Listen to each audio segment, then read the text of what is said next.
Alright, welcome back to another Let's Play Sierra Games! This time I'm going to delve into the dark and mysterious Phantasmagoria. So, if you enjoy ghosts and stuff like that, go ahead and hit that like button. If you happen to enjoy killing ghosts, getting rid of them, go ahead heading into Chapter 6, Saturday, October 22nd.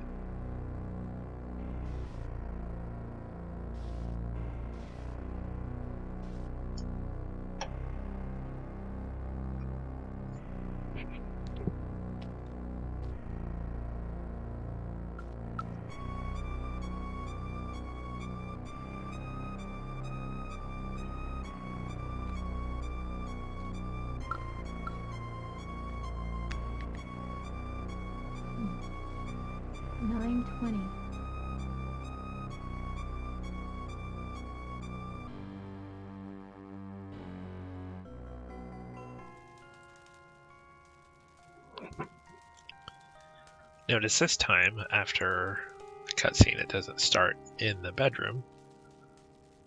She actually heads downstairs, where we still see Dawn, who we last left downstairs, in a drunken stupor. Dawn?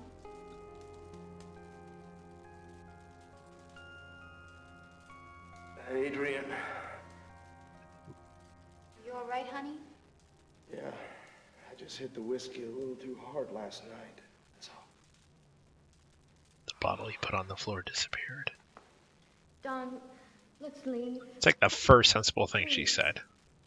Finally. Gotta get out of here. Look what this place is doing to you. Leave. Leave. This is our And home, Adrian. there he goes. We can never leave this place.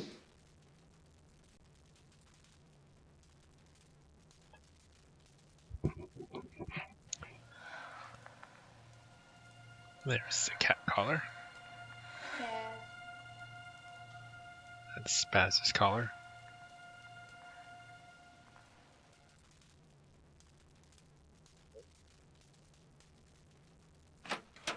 Oh, what do you want? Hi.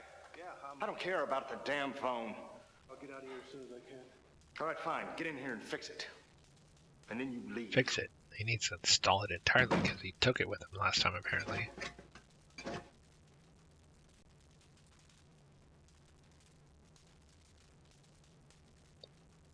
And again, just like nice little stuff, like where the dude shook his head when Dawn walked away. Son of a bitch.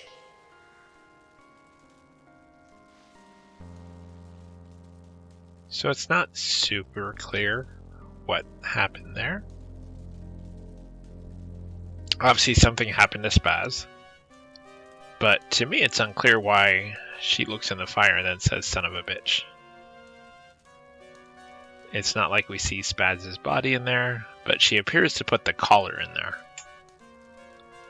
Which, I'm not sure why she would do that either.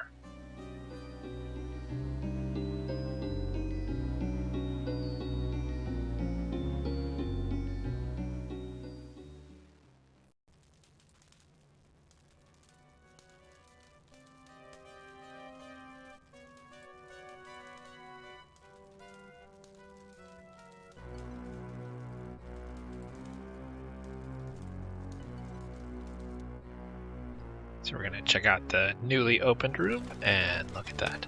And for those of you who suffer from any form of risk of seizure, please skip about 5 minutes past from this mark because she's going to look into that device, which is one of those old-timey flashy, makes like motion pictures through old photos.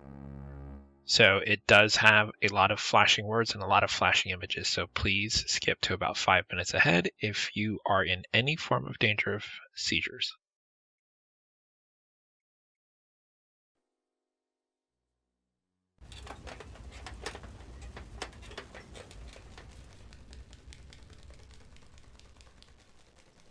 And that's what I was talking about with the flashing words and stuff like that, and the flashing images that are coming up.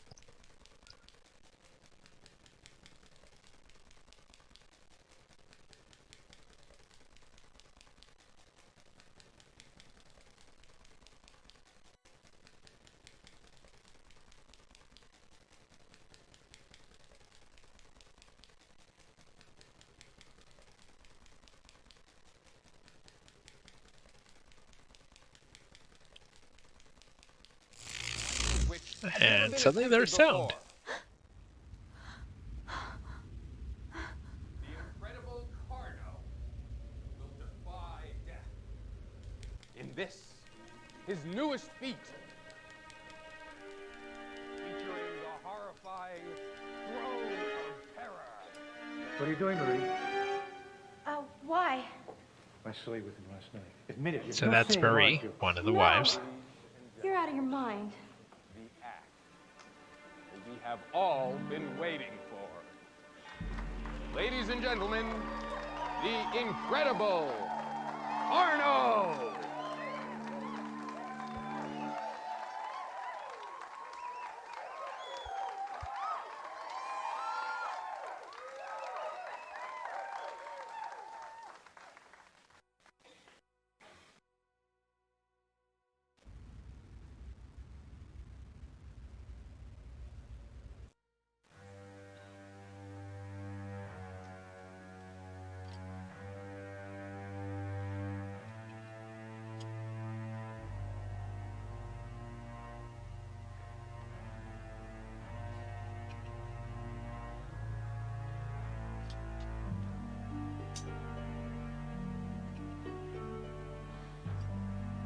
Admit it. Go to hell. Literally.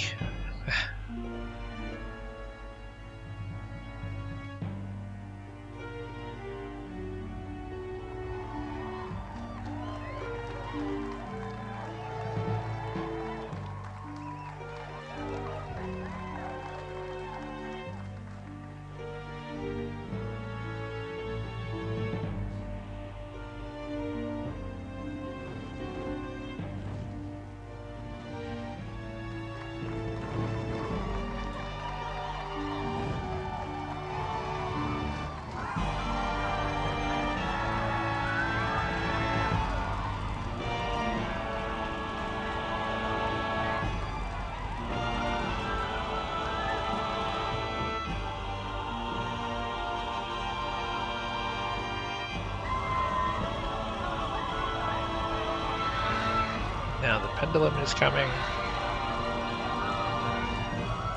And he's supposed to be able to escape, but she's locked everything down.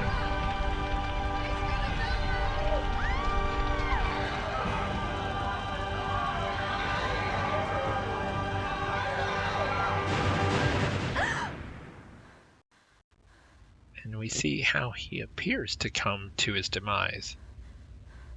Oh, but there's more. We're only on chapter 6, so you know there's more. We still got some plot twists.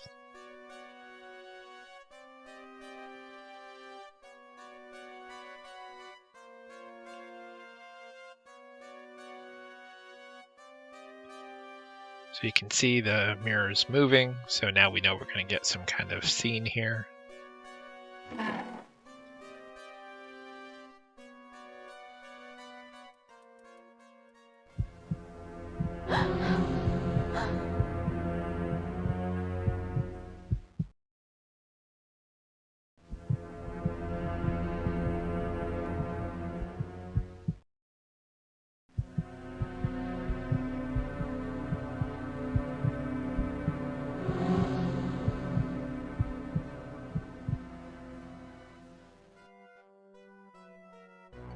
There we go.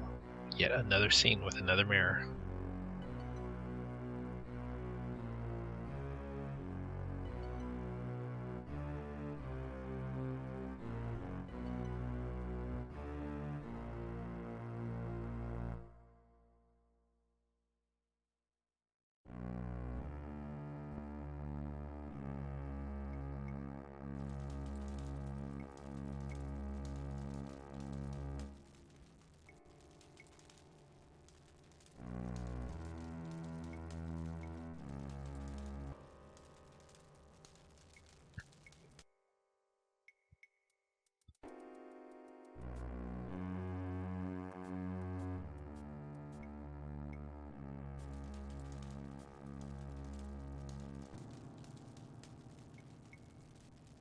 Hey, Mike.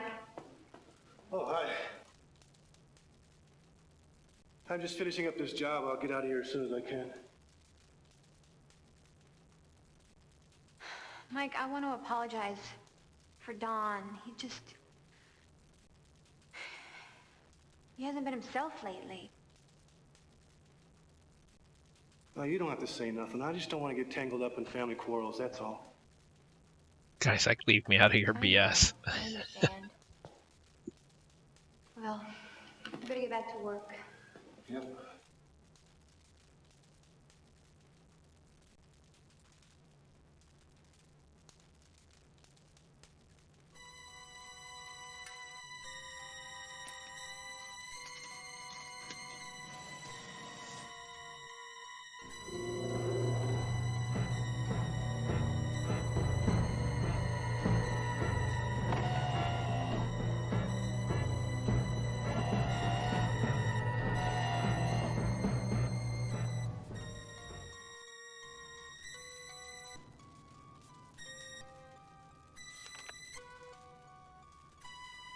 Evil is here.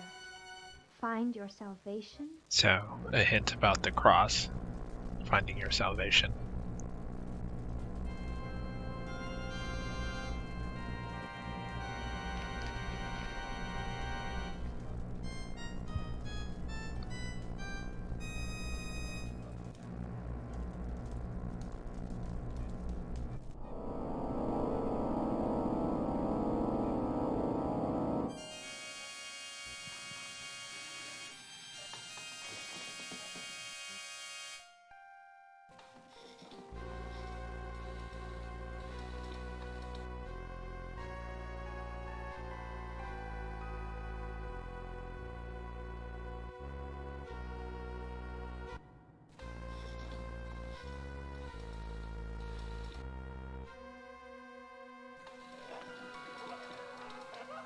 You can hear him laughing.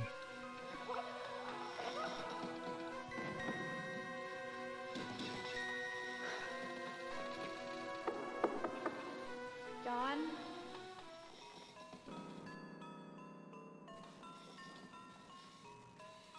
Are you in there?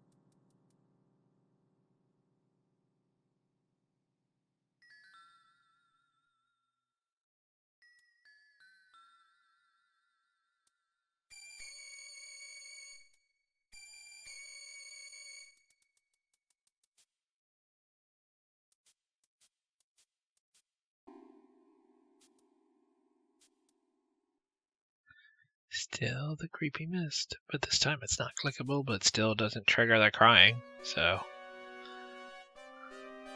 let's sigh.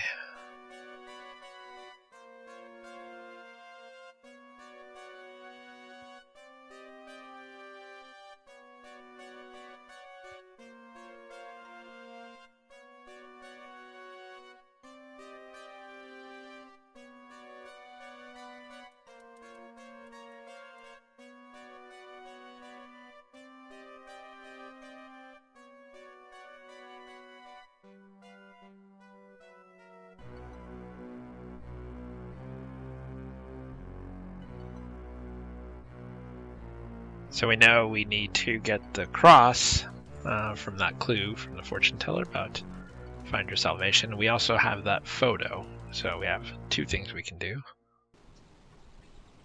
And both are in the same area, near the town.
Yes?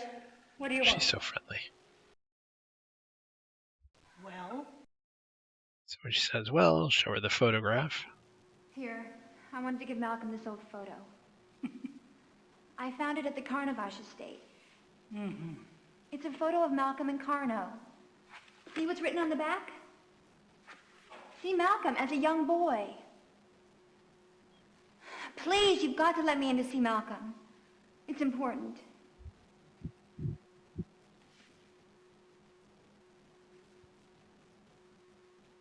Just a minute.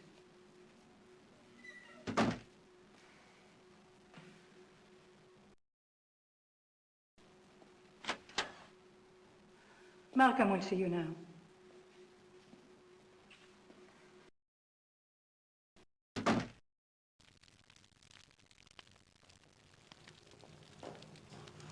She is here, Malcolm. Set.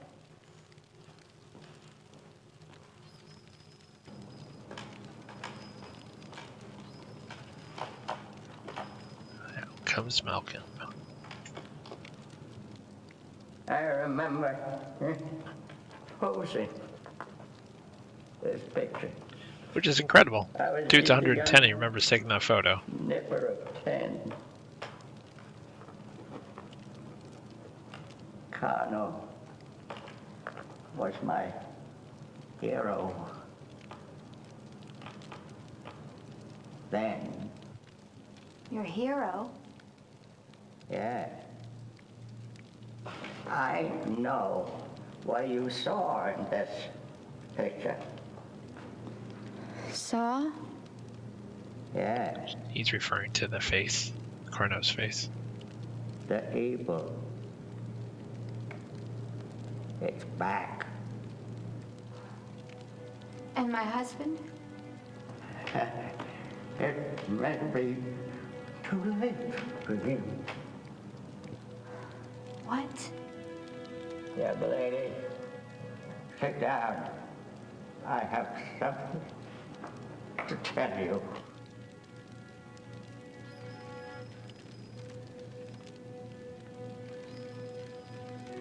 Carno and his first wife adopted me. At that time, he was a good man, respected by his colleagues, loved by his wife, admired by his audiences. So you can But clearly hear how he all that used to at least be a changed really good when guy he got the book. until he got the book. He gained immense powers through contact with the black forces. Through the book, he unleashed a demon, an entity so evil it had no name, no worldly description. This thing came to possess Carno, body and soul. Carno became like it. He became very powerful, and his fame and his wealth increased. But All thanks to the black arts. he was cursed. He had loved his wife Hortensia and their baby daughter, but all that changed. He became abusive. I don't have proof, but I believe he killed them both. I believe he killed all his wives. Dun dun dun. But Malcolm, what happened the night Carno and Marie died? Carno's final days came when Marie took up with his prop man, Gaston Warwick. Obviously, Marie suspected Carno of committing terrible deeds with herself as his next victim. Together, Marie and Gaston hatched a plan. Which we just saw. He had a new act, an amazing feat. But here comes the twist.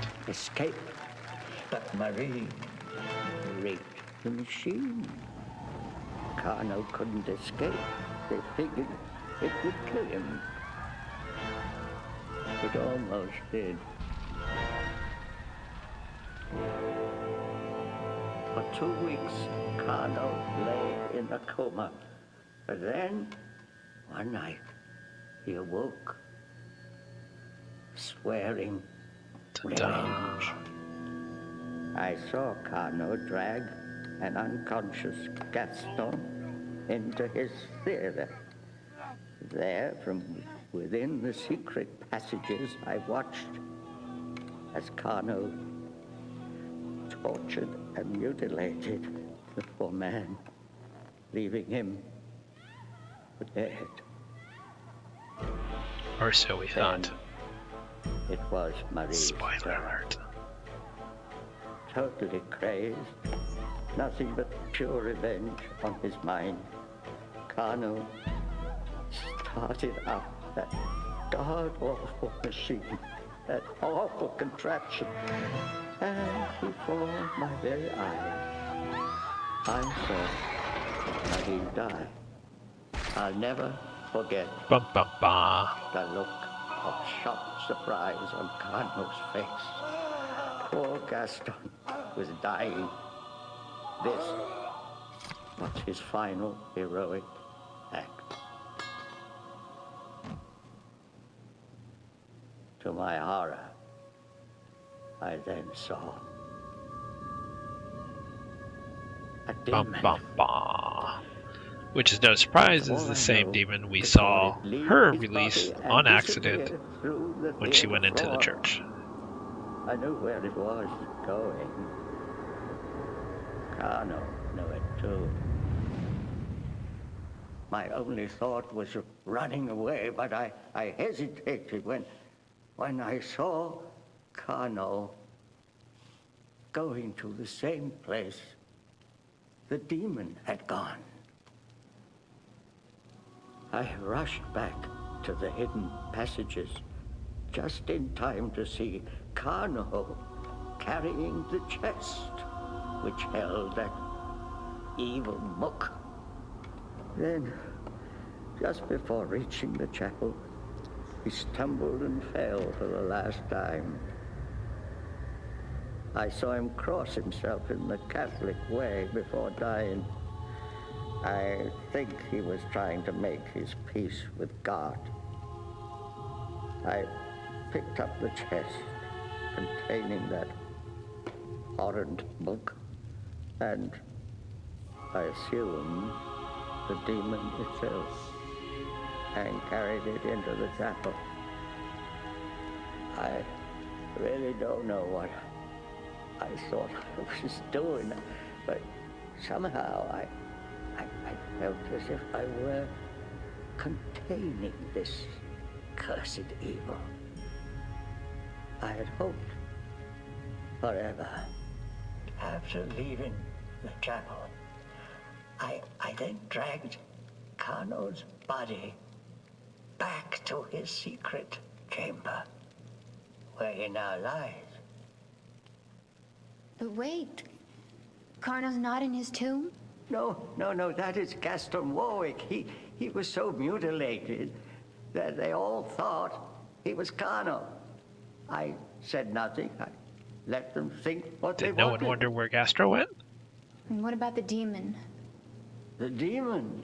Oh, that's why I agreed to talk with you. Somehow, it must have been released. What I don't get is how was it contained originally? Just because Castro was crawling away, he did no ritual or anything to bind What the can we demon do? back into the chest, and The neither only did answer is Malcolm. the accursed book. Oh, with it, you've got to send that thing back to where it came from. Back to the other side. You have seen the book. Yes. I thought so. All right, young woman. You're the only one who can do this. Your husband's soul is ensnared.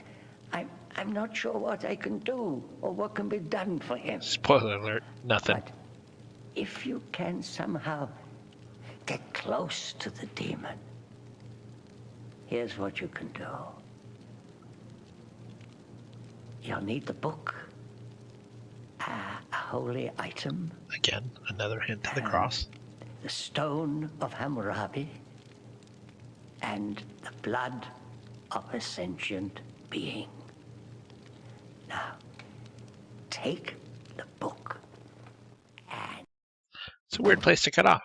Take the book and then just cut off. So she knows, but we don't really know. Except for the items that we need.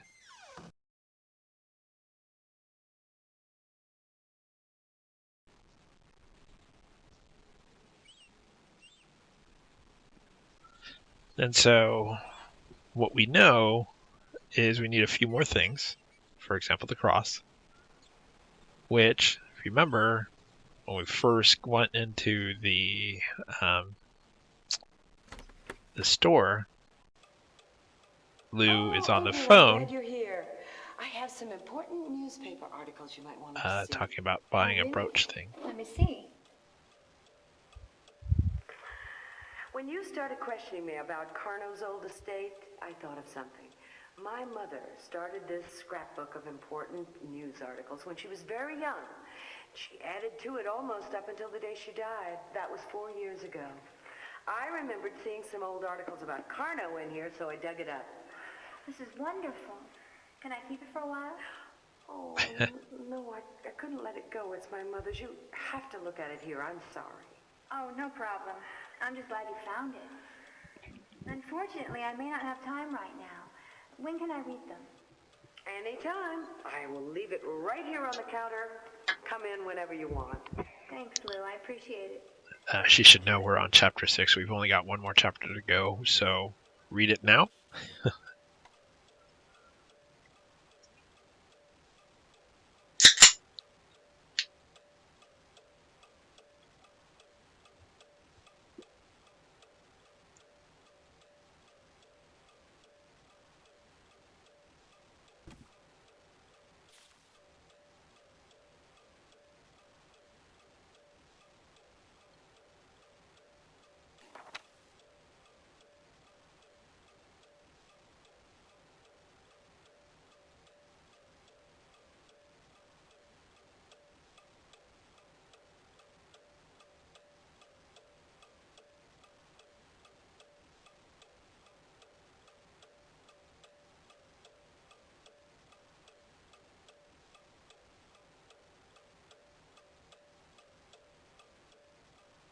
So it's a weird page to show, other than the fact that the proceeds go to an orphanage.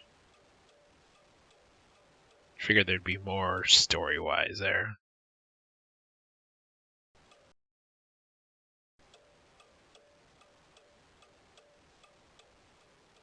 Excuse me. Lou? Oh, yes, Adrian. How can I help you? I understand you're interested in old cameos. Yes, I am. Well, I found this old cameo brooch in my house in an old trunk. I thought maybe you might be interested in it. Oh, let me see.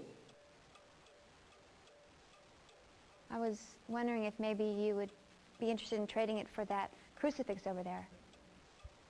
Well, sure. See? There you go. Oh, great. Thanks a lot. You're welcome, and thank you. Pretty sure Lou comes out on top financially with that trade. Excuse me, Lou. Oh, hello, Adrian. I just wanted to thank you for answering all of my pesky questions. I won't bother you again with them. Oh, it's no bother. I just hope I've helped you. Oh, you really have. I've learned a lot. I'm glad.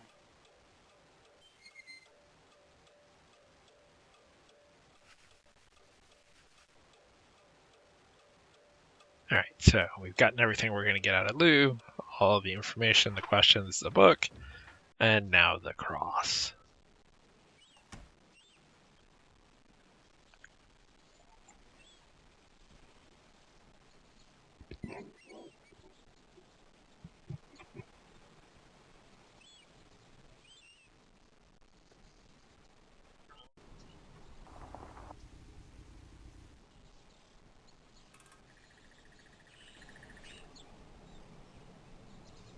And this is what I was saying earlier, where if you come forward, you can kind of look and you'll see another car there.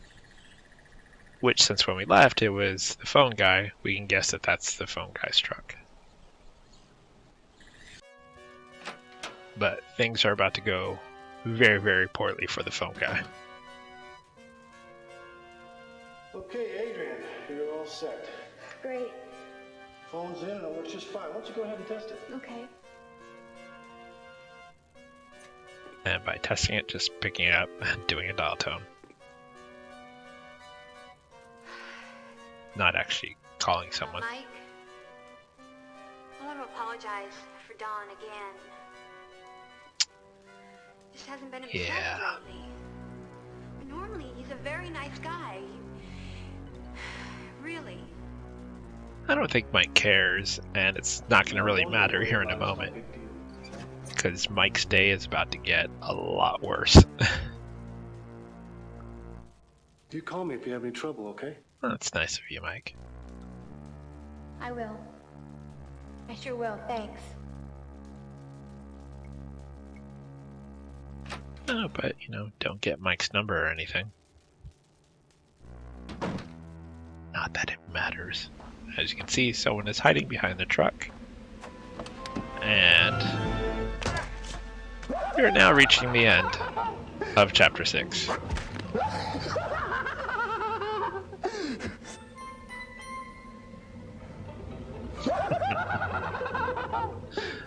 And we can see he has truly lost his mind.